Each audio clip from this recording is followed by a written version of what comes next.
Usted no existe como un yo. Introducción. Es urgente comprender que no existimos como un yo.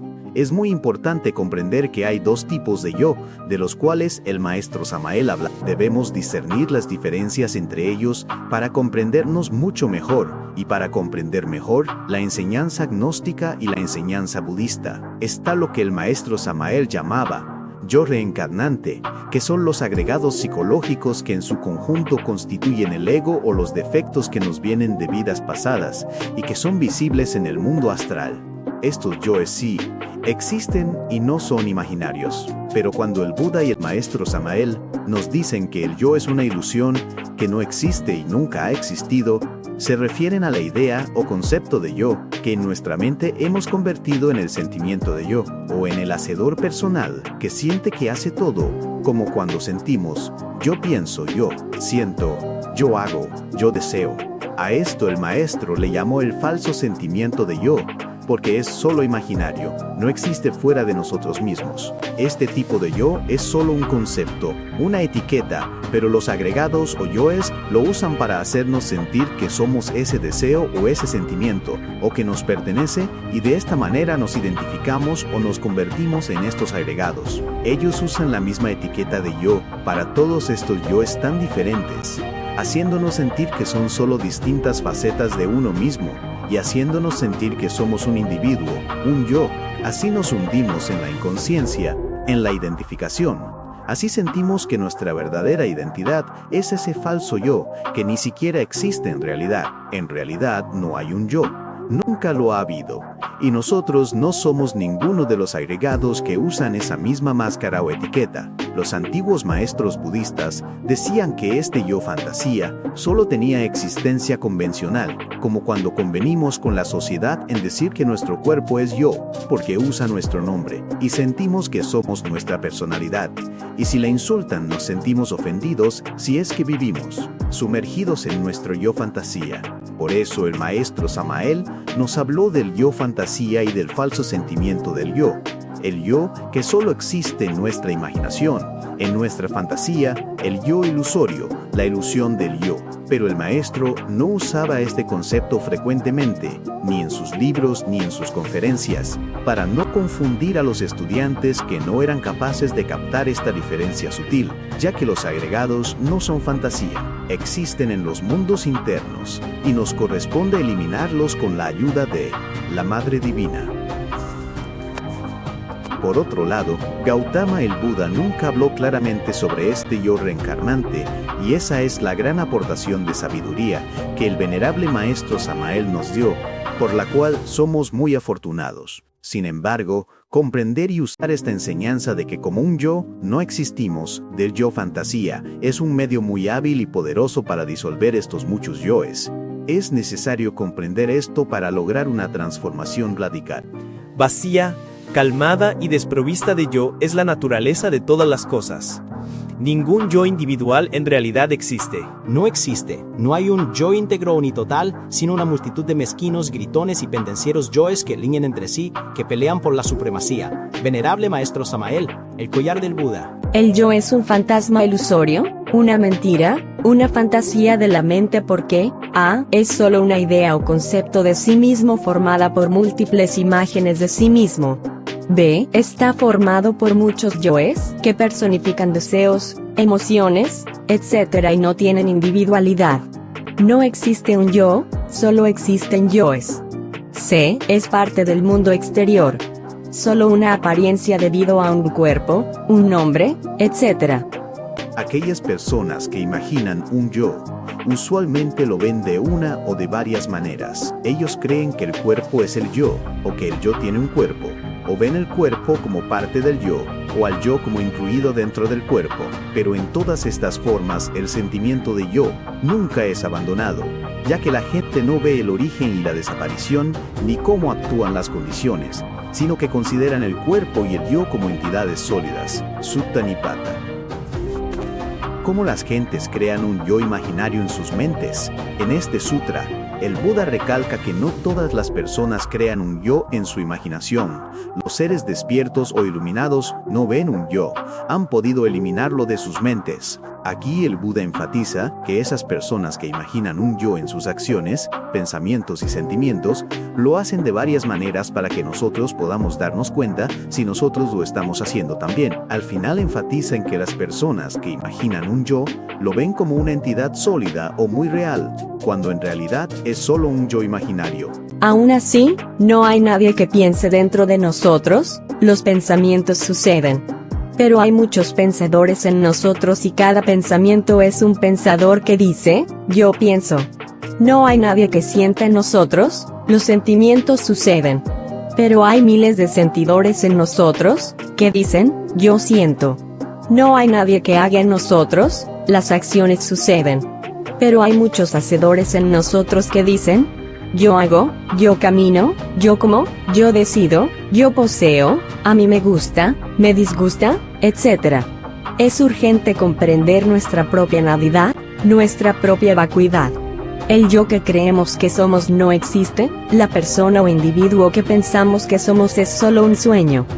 El yo es solo un concepto o idea, subhuti. No pienses que cuando uno da surgimiento a la más alta elevación del hombre despierto, uno necesita ver todos los objetos de la mente como no existentes o cortados de la vida. Por favor, no pienses de esa manera. Una persona en la que ha sucedido el despertar no niega los objetos o dice que son inexistentes. Uno que despierta debe saber que lo que es llamado un yo o una persona, un ser viviente o una extensión de vida, no es tal cosa en esencia sino solo un concepto, una idea. Los nombres yo, persona, ser viviente o extensión de vida son solo nombres. Subhuti debe saber que todas las cosas del mundo son como esto y debes tener confianza en su esencia sin nombres. Sutra del Diamante.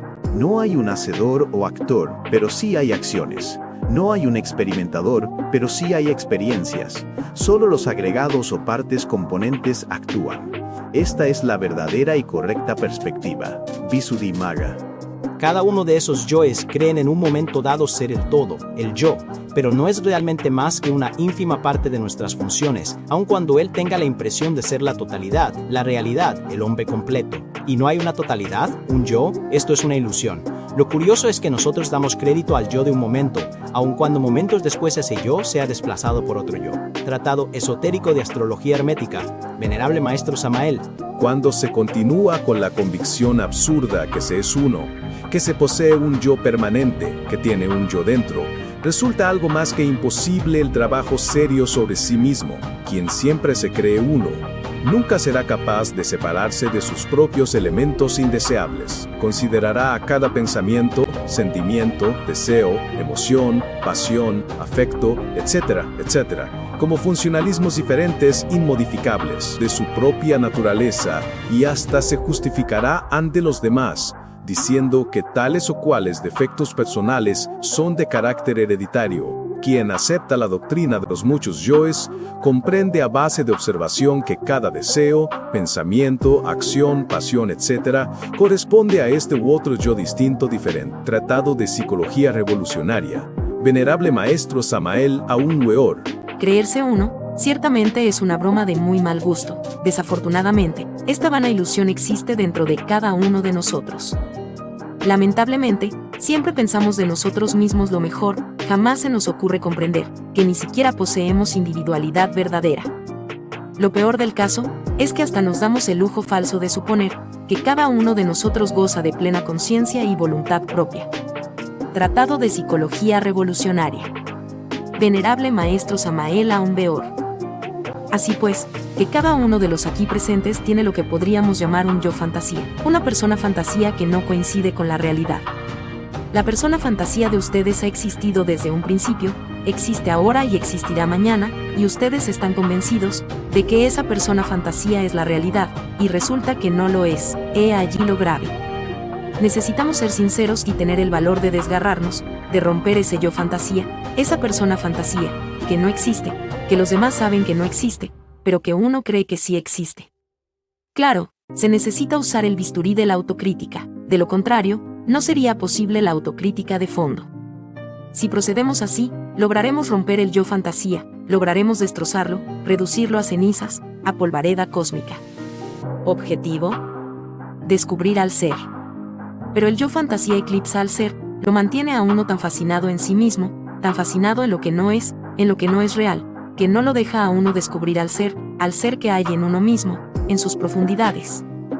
De la conferencia, la imaginación como poder, la fantasía como enfermedad. Venerable Maestro Samael Aun Weor. Cada pensamiento se convierte en un pensador en nosotros. Cada sentimiento se convierte en alguien que siente en nosotros. Y cada deseo se convierte en alguien que siente que puede hacer, realizar, conseguir u obtener algo dentro de nosotros. Cuando un estudiante de Gnosis dice, yo hago, yo decido, yo deseo, yo logro, yo fracaso, está afirmándose a sí mismo, afirmando a su yo, su ego, su ilusión, en lugar de realizar lo que Jesús el Cristo aconsejó, niéguese a sí mismo. El primer paso para morir en sí mismo o morir para sí mismo es negar al yo como lo que es, una persona imaginaria, una ficción, un individuo mental que no existe realmente. Afirmar al mí mismo como una entidad real, viviendo en nuestro interior, es la forma más fácil de fortalecer a la legión del yo pluralizado en nosotros. Cada pequeño yo de la legión se hace pasar por un todo que no existe. El individuo que solo existe en apariencia. Son los agregados psicológicos los que crean y mantienen esta ilusión de un yo permanente en nosotros. No puede poseer uno la verdad, sino a condición de reconocer que el yo es una ilusión. No puede uno seguir el recto sendero, sino después de libertar su espíritu de las pasiones egoístas. La paz perfecta no puede establecerse, sino cuando ha desaparecido toda vanidad. De su libro, El collar del Buda, Venerable Maestro Samael.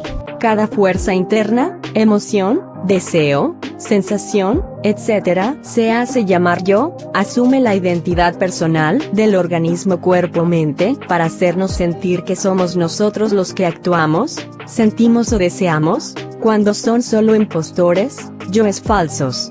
A esto se le llama identificación. Nos hacemos idénticos al sentimiento y decimos erróneamente, yo siento, estoy enojado, cuando en realidad no hay nadie que siente. Es el centro emocional el que siente. Es el centro intelectual el que piensa y recuerda espontáneamente. ¿Es absurdo y dañino pensar? Yo pienso, yo siento, yo hago, ya que el yo es simplemente una idea, un concepto estático que nada puede hacer. ¿Cómo podría una idea sentir o hacer algo? Además, cuando decimos por ejemplo, yo estoy enojado, automáticamente creamos la división, el dualismo del yo y mi pensamiento, el pensador y el pensamiento, el yo enojado y el enojo. De esta manera inevitablemente fortalecemos al yo oponiéndonos a él o siguiéndole la corriente.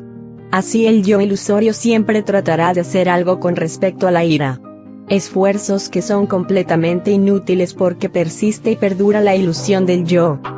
El yo es una ilusión, y todo crimen, y todo delito, y todo vicio, es el resultado fatal de la afirmación del yo, del mí mismo. El origen del dolor es el yo. Cuando aniquilamos el deseo, se disuelve el yo. Donde está el yo, no puede estar la verdad, porque la verdad y el yo son incompatibles. El yo es un error transitorio de la rueda del samsara, la rueda de las reencarnaciones y del karma. El yo es la herejía de la separatividad. Tratado de Endocrinología y Criminología, capítulo 19, Venerable Maestro Samael. Bueno, vamos a meternos de lleno en esto. Bienvenidos a este nuevo análisis. Hoy vamos a desafiar, cara a cara, la suposición más básica y probablemente la más incuestionable de toda nuestra existencia. A ver, desde que nacemos operamos bajo una creencia absoluta. La idea de que somos un individuo singular, macizo, unificado. Vamos, que estamos convencidos de que hay un yo constante ahí dentro llevando el timón de nuestra vida. Pero, ¿y si resulta que esa certeza tan inquebrantable, la mismísima base de nuestra identidad, no es más que un espejismo gigantesco? Fijaos en esta premisa de los textos que analizamos hoy, porque es verdaderamente impactante. Dicen, el yo es un fantasma, ilusorio, una mentira, una fantasía de la mente. ¡Boom! Es una afirmación que literalmente sacude los cimientos. Establece una tesis superaudaz. La persona que siempre hemos creído ser, simple y llanamente, no existe. Y ojo, no es un fallo en nuestra forma de pensar, es más bien una construcción artificial. Es como una obra de teatro donde se nos ha olvidado por completo que somos los espectadores y nos hemos creído a pies juntillas el papel protagonista. Ese yo unificado al que nos aferramos con uñas y dientes no es más que una convención, una máscara social, una etiqueta superbásica que esconde detrás una realidad interna inimaginablemente compleja, profunda y sobre todo fragmentada. Es como si hubiéramos pasado toda nuestra vida defendiendo un disfraz de carnaval, sin atrevernos nunca a mirar el inmenso espacio que hay justo detrás. Pasamos a la sección 1, los dos tipos de yo, distinguiendo entre realidad y fantasía. Para poder desenredar todo este embrollo sin volvernos locos, necesitamos un marco claro. Y el que propone Samael Aunwer separa la mecánica de nuestra mente con precisión de cirujano. Fijaos, por un lado tenemos lo que él llama el yo reencarnante. A ver, no nos confundamos. Estos agregados psicológicos, es decir, nuestros defectos como la ira, la codicia, el orgullo, esos son reales. Existen en los planos internos y vaya si generan consecuencias. Pero claro, por otro lado está el yo fantasía. Y esto no es más que un concepto totalmente ilusorio. Es esa falsa etiqueta, esa idea loca de que hay un único hacedor sentado en un panel de mandos dentro de nuestra cabeza, controlándolo todo. Y esto es crucial, porque históricamente, en muchísimas tradiciones espirituales, estas dos cosas se habían mezclado, y claro, eso creaba una frustración tremenda en quienes buscaban comprenderse a sí mismos. La verdadera genialidad de esta obra es trazar una línea súper nítida entre los agregados que efectivamente debemos eliminar y este yo fantasía que ni siquiera existe. O sea, si no existe, lo único que tenemos que hacer es dejar de darle de comer con nuestra creencia. Es una herramienta práctica, vamos, un auténtico salvavidas para el trabajo psicológico interior. Bueno, vamos con la sección 2. La legión en nuestro interior. El mito del pensador único. Cuando realmente nos paramos a mirar hacia adentro, nos damos cuenta de algo sorprendente. Nuestra mente no es, ni de lejos, una habitación tranquila con un solo ocupante sereno tomando decisiones con su taza de té. ¿Qué va? Es más bien una legión súper ruidosa. Es un campo de batalla lleno a rebosar de deseos, impulsos, miedos, emociones contradictorias, todos ellos luchando a brazo partido por tomar el control de la máquina humana, fragmentándonos en un montón de piezas que no se ponen de acuerdo. Y para que veáis cómo se monta esta película en nuestro día a día, en realidad no hay nadie que piense dentro de nosotros. Los pensamientos simplemente suceden. Pero resulta que hay muchísimos pensadores minúsculos ahí dentro que agarran el micrófono y sueltan un yo pienso. Tampoco hay un único sentidor, sino miles de impulsos gritando yo siento. Al final es una legión interminable de pequeños actores que se la pasan usurpando la etiqueta de yo para darnos esa falsa sensación de que somos un solo individuo, el mismo cuando caminamos, cuando comemos, cuando deseamos o cuando nos enfadamos. Como bien dicen los textos, cada uno de esos yoes creen en un momento dado ser el todo. Lo curioso es que nosotros damos crédito al yo de un momento, aun cuando momentos después ese yo se ha desplazado por otro. Es que esto describe a la perfección la tragicomedia humana. Imaginemos un pequeño agregado, no sé, la pereza. Toma el control y dice, quiero dormir, ese soy yo. Y nosotros, ni cortos ni perezosos, le damos total credibilidad. Pero ojo, una hora después aparece el agregado de la ambición. Lo echa a patadas y dice, quiero trabajar sin descanso, ese soy yo. Nos identificamos al 100% con el pedacito diminuto de nuestra psique que tiene el mando en ese instante y nos olvidamos por completo de lo que éramos hace apenas 5 minutos. Pasamos a la sección 3. La sabiduría del Buda, corroboración antigua de la ilusión. Para que entendamos el peso histórico brutal de esta idea, tenemos que ver cómo estas verdades ya se contaban hace miles de años en los sutras antiguos. Escuchad esto del Prajnaparamita. Vacía, calmada y desprovista de yo es la naturaleza de todas las cosas. Ningún yo individual en realidad existe. Y a ver, comprender este vacío del ser, esta ausencia total de un ego individual e independiente, no es para nada un nihilismo deprimente de decir ¡ay, nada importa! Al revés. Ha sido la piedra angular del despertar de la conciencia durante milenios. Es quitarse de encima el peso tremendo de tener que sostener a un personaje todo el día. El gran secreto de los seres despiertos, de aquellos que han alcanzado la iluminación a lo largo de la historia, no es que hayan mejorado su yo, no han hecho un curso de superación personal. Lo que han hecho es eliminar de su mente de forma radical y para siempre la ilusión de ese yo imaginario. Ahora pueden experimentar la vida de forma directa, sin el filtro que distorsiona todo, que es la identidad personal. Y el Sutta Nipata lo conecta directamente con nuestro día a día. Fijaos, aquellas personas que imaginan un yo consideran el cuerpo y el yo como entidades sólidas. Nos muestra cómo nos empeñamos en solidificar lo que fluye de forma natural. Le ponemos la etiqueta de yo a nuestro cuerpo físico o al nombre que pone en nuestro DNI, intentando que toda esta ilusión parezca súper real, concreta y permanente. Vamos, ignorando completamente que la vida es un cambio y un flujo constante. Claro, llegar a esta comprensión va mucho más allá de hacer un poco de psicología de andar por casa. Esto toca la fibra misma del universo. Y nos prepara para una de las enseñanzas, yo diría, más elevadas y contundentes de toda la tradición budista. El famosísimo Sutra del Diamante lo deja cristalino. Uno que despierta debe saber que lo que es llamado un yo o una persona no es tal cosa en esencia, sino solo un concepto, una idea. O sea, palabras como yo, persona o ser viviente son pura convención. A ver, que son útiles para el lenguaje del día a día, por supuesto. Necesitamos que el mensajero sepa dónde dejar el paquete, pero en esencia están vacías. Son solo nombres apuntando hacia un espacio inmenso y dinámico, no a una entidad física real. Entonces, nos quedamos con esta joya maravillosamente resumida en el Visuddhimagga. No hay un hacedor o actor, pero sí hay acciones.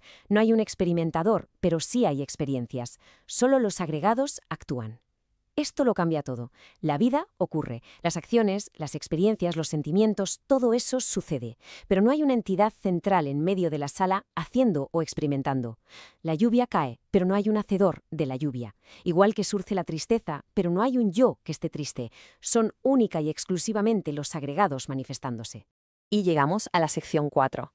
Destruyendo la persona fantasía, el camino hacia el despertar. Vale, ¿y cómo bajamos todo esto a la Tierra para transformar nuestra existencia de verdad? Lo primero de todo es darnos cuenta del peligro brutal que supone mantener vivo a este yo fantasía.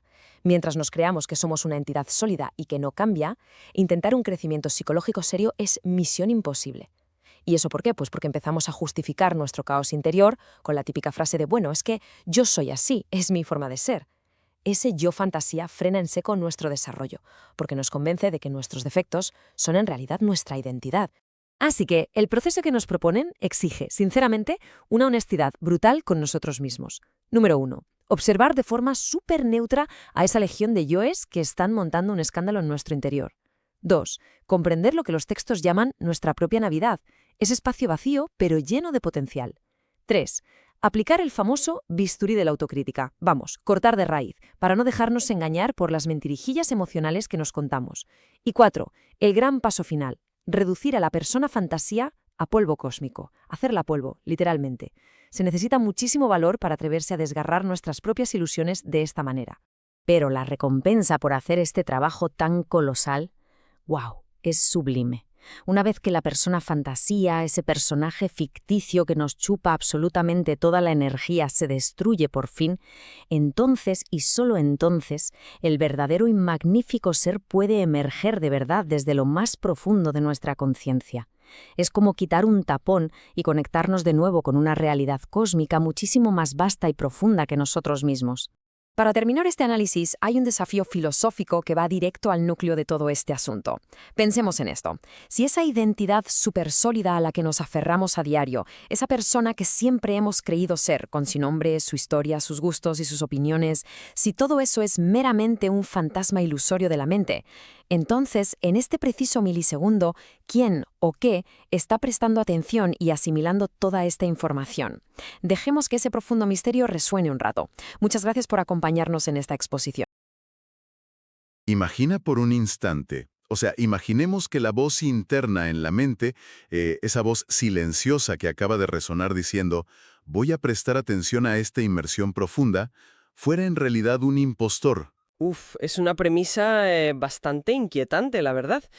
Pero sirve como un punto de anclaje perfecto para arrancar. Sí, totalmente. Porque, esa voz no solo operaría como un impostor ocasional, sino que, digamos, es el núcleo de una ilusión estructural inmensa que corre de fondo en nuestra psique. Exacto. Una ilusión que dicta constantemente la forma en que percibimos la realidad misma. Y desarticular esa arquitectura es justamente la misión central del análisis de hoy. Y el material fuente que tenemos sobre la mesa tiene un título que, no deja espacio para ambigüedades. Se llama Usted no existe como un yo. Un título súper provocativo, sin duda. Muchísimo. Y para quienes disfrutan de estas inversiones profundas en sistemas de pensamiento complejos, la compilación de hoy es fascinante. Entrelaza enseñanzas del venerable maestro Samael Aungüer con pura sabiduría budista ancestral, incluyendo sutras clásicos. Y ojo, que no abordan esto desde una psicología moderna para mejorar la autoestima, Operan desde una base radical para demostrar cómo la mente fabrica una ficción. Claro, el objetivo es desarmar los engranajes de esta ilusión para entender qué es lo que realmente impulsa nuestro comportamiento. Y vamos a desempacar esto porque afirmar que uno no existe suena casi a nihilismo. Suena a que nada importa, totalmente. Pero el texto esquiva esa caída al vacío con una distinción milimétrica que hace Samael Aungüer. Él dice que hay dos tipos de lo que llamamos yo. Ajá. El primero es el que define como el yo reencarnante, ¿verdad? Ese mismo. Está compuesto por los agregados psicológicos, o sea, cristalizaciones de nuestros defectos y patrones que vienen de vidas pasadas. Y, ojo, el texto subraya que estos sí tienen una existencia real. Tienen densidad energética y de hecho mencionan que son observables en planos como el astral, no son para nada imaginarios. Exacto, son un comité interno muy tangible. Pero la trampa cognitiva, el verdadero centro de esta paradoja, está en el segundo tipo. El falso sentimiento de yo o el yo fantasía. Precisamente. A diferencia de los agregados, este no tiene ninguna sustancia real. Es puramente un concepto, una idea en el intelecto, que nos hace sentir como un hacedor unificado. Es el que dice yo pienso, yo siento. Gautama el Buda ya hablaba de esta ilusión del yo, pero los documentos resaltan que Samael aporta la claridad de separar muy bien los agregados reales de esta fantasía inerte. Sí, una división súper necesaria para no perderse. Sabes, estaba pensando en una analogía con la informática para procesar esto. A ver qué te parece. A ver, cuéntame. Es como el entorno gráfico de un sistema operativo. Uno ve el escritorio, hace clic en los iconos y asume que la computadora es una sola entidad monolítica trabajando al unísono. Claro, la pantalla te da esa sensación de unidad total. Exacto. Pero si abres el administrador de tareas, la ilusión colapsa. Hay miles de líneas de código fragmentadas, cientos de aplicaciones peleando por la memoria, chocando entre sí, y el yo fantasía unificado sería solo ese pequeño icono en la pantalla que dice «Mi PC». Qué buena analogía, de verdad. Y lo fascinante aquí es que los textos budistas antiguos explican que este yo conceptual tiene solo una existencia convencional. ¿A qué se refieren exactamente con convencional? Pues a que necesitamos convenciones sociales para funcionar. O sea, la sociedad acuerda llamar a un cuerpo biológico por un nombre para poder, no sé, firmar un contrato o saber quién es quién. Claro, una herramienta puramente pragmática. Exacto. El error de nuestro sistema mental ocurre cuando agarramos esa etiqueta utilitaria y le damos un peso real que no tiene. Confundimos ese icono de la pantalla con el procesador y el disco duro. ¡Wow! Pero si asumimos que el icono de mi PC no tiene voluntad, surge una pregunta gigante. Si el icono no procesa nada, ¿quién demonios está tomando las decisiones en el día a día? Esa es la gran pregunta. Y si miramos la sección de El collar del Buda, el texto destruye esa idea romántica de que tenemos un líder sabio guiándonos. Sí, lo describe como una multitud desordenada de, cito textual, mezquinos, gritones y pendencieros yoes peleando por la supremacía. Tal cual. Una batalla campal en el sistema nervioso. Y el Tratado Esotérico de Astrología Hermética detalla cómo funciona esto en el tiempo. En el sentido de quién tiene el control. Exacto. Relata cómo un pequeño agregado, digamos la codicia, toma el control de la corteza cerebral por un rato, se adueña del centro intelectual y motor y se cree el dueño absoluto, el individuo completo. Se siente el rey del mundo. Pero una hora después se cansa. Su energía baja y es derrocado bruscamente por otro agregado como la apatía o la lujuria. Y este nuevo agregado se apropia de la misma etiqueta de yo. Es un desfile interminable de impostores rotando bajo una misma máscara. Exactamente. Todos creyéndose la totalidad. Pero a ver, aquí tengo que hacer de abogado del diablo, porque hay una cita del Visuddhimagga que genera mucha fricción. Adelante, te escucho. El texto afirma, de manera muy categórica, no hay un hacedor o actor, pero sí hay acciones. Y luego remata con, hay muchos pensadores en nosotros y cada pensamiento es un pensador. Es una afirmación fuertísima, ¿sí? Demasiado. O sea, si no hay nadie que decida a largo plazo y todo es anarquía de impulsos, ¿cómo es posible planear una carrera universitaria o construir un edificio? Parece que se necesita un agente coordinador que dure en el tiempo. Si conectamos esto con el panorama general, esa resistencia intelectual que sientes es completamente natural. Pero fíjate que la aparente coherencia a largo plazo no refuta que haya pluralidad. Ah, no. No, más bien demuestra lo sofisticado que es el engaño. O sea, la fuente no niega que el intelecto piense o que el cuerpo sienta. Lo que refuta es que haya un observador central continuo. Entiendo. ¿Cómo funcionaría entonces? Es como la mecánica de un proyector de cine antiguo. Cuando miras la pantalla, ves un movimiento fluido, una narrativa con sentido. Pero la realidad material detrás del proyector es una cinta con miles de fotos estáticas e independientes. Claro, y al pasarla súper rápido, el cerebro amalgama las imágenes y crea la ilusión de la película. Exactamente de esa forma opera la psicología de los agregados. Múltiples yoes toman el control a una velocidad vertiginosa, recuperando memorias y deseos. Entonces, un agregado quiere estudiar por estatus, horas después otro estudia por miedo a fracasar, y otro más planifica los pagos para sentirse seguro. Y todos ejecutan fragmentos complementarios del mismo proyecto, sosteniendo la película del hacedor unificado. Ya veo. Y aquí es donde se pone realmente interesante la cosa, porque los textos advierten que ignorar esta pluralidad y creer que somos uno tiene consecuencias devastadoras. Devastadoras, sí. De hecho, el Tratado de Psicología Revolucionaria dice que creerse uno imposibilita cualquier trabajo serio sobre uno mismo. Porque si consolidas la idea de un yo permanente, terminas justificando todos tus defectos, ¿no? Claro, los agregados se petrifican. Terminas diciendo cosas como yo soy así, es mi carácter heredado, y blindas tus reacciones más nocivas. Y esto detona una trampa diaria súper sutil que el material menciona. Esa costumbre que tenemos de decir yo estoy enojado. Hoy la trampa del dualismo automático. Exacto. O sea, la brillantez del texto está en revelar que, al decir yo estoy enojado, la mente crea una división artificial al instante. Un yo que supuestamente observa y un enojo observado. Y la gran mayoría de la gente se queda atascada ahí cuando intenta mejorar o desarrollarse espiritualmente. Porque asumimos que ese yo puede controlar a la ira. Pero intentar combatir un defecto desde el yo ilusorio es totalmente inútil. Yo lo veo como intentar pisar tu propia sombra para atraparla. ¡Qué buena imagen! Sí, mientras más mueves el pie hacia la sombra, más empujas la sombra hacia adelante. Pelear contra el enojo diciendo yo no quiero estar enojado solo inyecta más energía al yo. Esa metáfora grafica impecablemente el círculo vicioso. Y ojo, las repercusiones de esto desbordan lo individual. En el Tratado de Endocrinología y Criminología, lo conectan directamente con la miseria social. Wait, ¿cómo conectan decir yo estoy enojado con el crimen organizado o el vicio? Suena a un abismo conceptual inmenso. Parece, pero el puente que los une es lo que llaman la herejía de la separatividad. Es puro causa y efecto. A ver, explícame eso paso a paso. Cuando cristalizas la ilusión de ser un yo separado y aislado, creas automáticamente una frontera defensiva.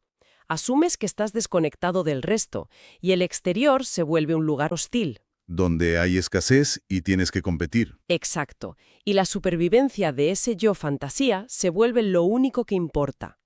Ese miedo detona un egoísmo crónico que en su búsqueda por recursos y validación engendra el conflicto interpersonal y el crimen. O sea, el crimen no se analiza aquí como un tema moral, sino como la consecuencia terminal de operar bajo la premisa de que estamos separados del resto. Así de radicales. Por eso advierten que la verdad objetiva y la existencia del yo son entidades totalmente incompatibles. Y bueno, si el yo no puede pelear contra los defectos y creer en el yo nos lleva a este caos, ¿cuál es la ruta de escape? Porque debe haber una técnica para salir de esto. La hay. Y estos textos convergen en una salida que exige renunciar por completo a la represión dualista. Para esto, rescatan una frase de Jesús. Niéguese a sí mismo. Pero ojo, el texto aclara que no se refiere a un martirio físico o a darse latigazos morales. Para nada. Eso solo crearía un ego espiritual más fuerte. Negarse a sí mismo significa, de forma súper quirúrgica, negar la existencia de esa persona imaginaria frente a cada evento del día. Es decir, desidentificarse activamente. Exacto, retirar la creencia en esa narrativa del yo. Pero en la práctica esto es dificilísimo. O sea, la teoría suena muy bien, pero si en el trabajo te hacen una crítica dura, el cortisol te inunda y la ira se siente tan real como el asfalto. Claro que se siente real. Por eso, en la conferencia El sentido de la autoobservación, introducen la herramienta técnica necesaria, el bisturí de la autocrítica profunda. ¿Y cómo se aplica ese bisturí en pleno ataque de ira sin reactivar esa dualidad inútil que mencionábamos antes? El secreto está en cambiar radicalmente el tipo de atención. En lugar de decir estoy furiosa o no debo sentir esta furia, pasas a una observación pasiva y disociada. Como si observaras a otra persona. Tal cual. Divides tu atención sin emitir juicios. Observas tu respiración agitada, la ola caliente de la emoción y, lo más importante, observas a esa vocecita interior que empieza a armar argumentos para defenderse. Esa voz que intenta adueñarse del micrófono y hacerse pasar por el individuo ofendido. Exactamente. Al mantener esa observación clínica y ver todo esto como simples reacciones mecánicas y no como tú mismo, le cortas el suministro eléctrico al defecto. Esa es la verdadera negación. ¡Wow! Es un desmantelamiento minucioso donde no peleas, solo dejas de darle energía. Y el texto enfatiza que esto no es por un placer nihilista de destruirnos. No, para nada. Al destrozar esa fascinación con los agregados, lo que pasa es que liberas a la conciencia. Quitas el ruido de la persona fantasía para que pueda aflorar el verdadero ser que está en el fondo. Y esto plantea una pregunta importante sobre cómo se interactúa con el mundo cuando alcanzas ese estado, porque uno podría malentenderlo. Claro, uno podría pensar que si el yo no existe y todo es ilusión, te vuelves catatónico o cruzas la calle sin mirar porque total, los autos no son reales. Exacto, y eso es un error gigante. El documento usa fragmentos del Sutra del Diamante, con Gautama el Buda y Subhuti, para aclarar esto. Las personas despiertas no tienen ceguera hacia las formas. Saben usar el mundo físico. El tiempo, las jerarquías sociales, pero sin darles una permanencia o esencia inmutable. Saben que la palabra individuo o ciudadano son solo etiquetas útiles. Exactamente. Y al disolver esa necesidad de defender al yo o buscar validación, la fricción del sufrimiento mecánico simplemente se evapora. Se abre paso a una paz perfecta sin vanidad. ¡Qué viaje mental, de verdad! Empezamos analizando esa creencia monolítica de que somos individuos sólidos, con voluntad inobjetable, y la disección de estos textos nos mostró una realidad muy distinta. Una legión incesante de agregados peleando por el panel de control, todos amparados bajo ese yo fantasía. Y vimos que volatilizar esa máscara no es un abismo, sino el verdadero nacimiento de la conciencia. Pero claro, nos exige una vigilancia perpetua sobre nuestra mente. Estar de guardia todo el tiempo, sí. No dejar que el próximo agregado latente agarre el micrófono y logre hipnotizarnos de nuevo creyéndose el dueño de casa. Exacto, mantener esa guardia implacable sobre quién empuña el micrófono. Y bueno, justamente abordando esta necesidad de estar alerta, la enseñanza nos empuja a una última deducción lógica espectacular. A ver, estos finales me encantan. Es una interrogante que queda resonando y que quiero dejarle a quien nos escucha para que la mastique. Adelante. Si estas fuentes afirman irrevocablemente que la continuidad del hacedor es una ficción absoluta y que cada pensamiento es, de hecho, un pensador atrapado en el tiempo, entonces, en este preciso instante de cierre, surge una duda inevitable. ¿Cuál es la duda? ¿Quién o qué entidad específica es la que acaba de dictaminar internamente que ha comprendido la profundidad de este análisis, si el oyente unificado jamás ha existido? ¿Qué astuto agregado psicológico acaba de apoderarse de la atención, acomodándose en la silla del intelecto, para felicitarse creyendo que finalmente desentrañó la matriz del universo? Ahí lo dejamos.